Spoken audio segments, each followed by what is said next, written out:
میٹھی ہلدی۔ اروشی کی دنیا آٹے، چینی اور خمیر کی خوشبو میں بسی ہوئی تھی۔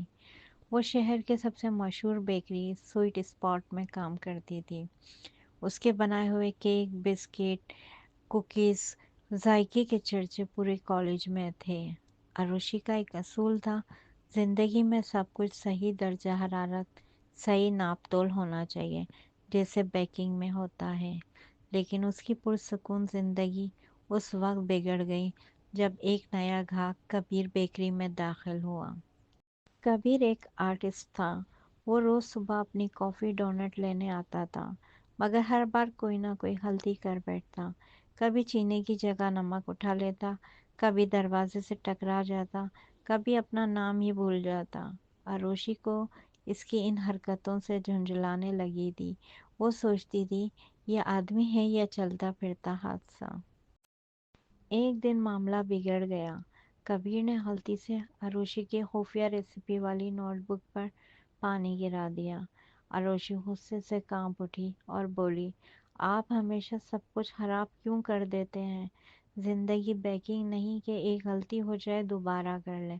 کبیر نے مسکرا کر جواب دیا، ہو سکتا ہے، مگر زندگی آرٹ ضرور ہے، اور آرٹ میں غلطیاں ہی تو نیا پن لاتی ہے۔ آپ ہر چیز کو اتنا کنٹرول کیوں کرتی ہیں؟ اروشی نے تب کر سوچا، اچھا جناب، اب آپ کو مزہ چکھاتی ہوں۔ اگلے دن جب کبیر حسب معمول آیا تو اروشی نے جان بوجھ کر اس کے ڈونٹ میں زیادہ نمک ڈال دیا۔ کبیر نے پہلا بائٹ لیا مگر چہرہ بگڑ گیا، مگر فوراً مسکرا کر کاؤنٹر پر واپس آیا۔ اس نے ڈونٹ اروشی کے سامنے رکھا اور بولا، کیا آپ کو لگتا ہے میں ناراض ہو جاؤں گا؟ نہیں، یہ تو بہت انٹرسٹنگ ہے۔ آپ نے میرے لیے خاص میٹھی ہلدی بنائی ہے، تھوڑی عجیب، تھوڑی انوکھی، مگر پھر بھی بہت خاص۔ اروشی کے چہرے کا رنگ اڑ گیا۔ اس نے فوراً نیا بالکل پرفیکٹ ڈونٹ بنا کر دیا، مگر کبیر نے مسکرا کر کہا، مجھے وہی والا نمکین ڈونٹ چاہیے، وہ اب میری پسندیدہ ہلدی ہے۔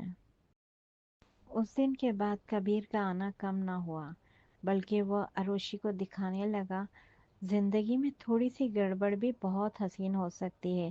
کبھی کیک کی کریم گر جانا، کبھی کروسنٹ ذرا زیادہ سنہری ہو جانا، یہ سب بہت خوبصورتیاں تھیں۔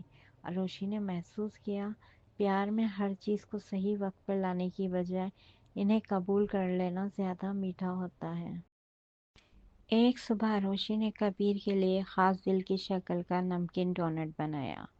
اس نے مسکراتے ہوئے کہا، یہ میری نئی ریسیپی ہے، تھوڑی عجیب سی ہے، مگر پوری طرح ہماری جیسی۔ کبیر نے ایک بائٹ لیا، چند لمحے خاموش رہا، پھر نرمی سے مسکرایا اور بولا، آخر کار آپ نے بیکنگ کے علاوہ زندگی کو بھی ایک الگ انداز میں بنانا سیکھ لیا ہے۔ اور یوں ایک میٹھی ہلدی نے دونوں کے درمیان محبت کی پرفیکٹ ریسیپی تیار کر دی۔